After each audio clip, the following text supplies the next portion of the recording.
you've got to give credit to British Airways that they have been prepared to take in people who weren't British to run the business. So we've since Rod Eddington, there's been a succession of non-British people.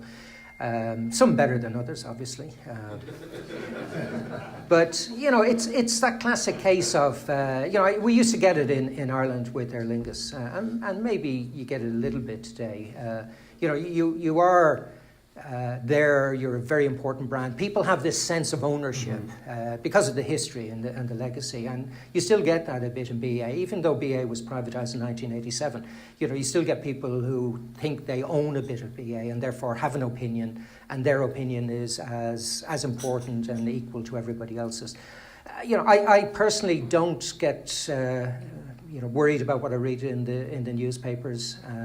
No disrespect to the journalists here present, but they do a terrible job. So you can't.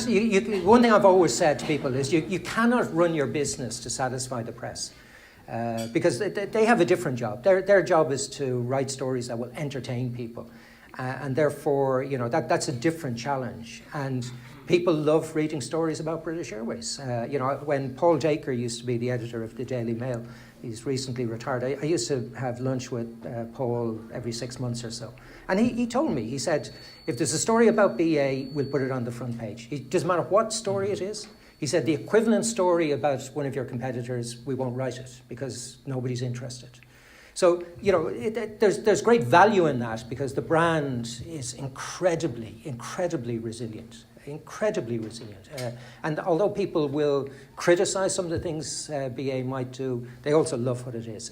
But the truth of it is, it's no different to anybody else. You've got to change. And, BA in particular, if they ever build a third runway, which I still have my doubts about, will face new and additional competition. So they've got to go through this change now when they can. So that they're prepared. And to be fair, we're seeing the fruits of it. Our Net Promoter Score is absolutely, it's way ahead of where we thought it would be. We've invested in the product, the customer service is improving, punctuality, regularity, all the basics of the industry are doing incredibly well. And that's what's important. So, I'm very pleased with the way BA is performing. I do point out, and I do this, I think we might have one or two BA people here,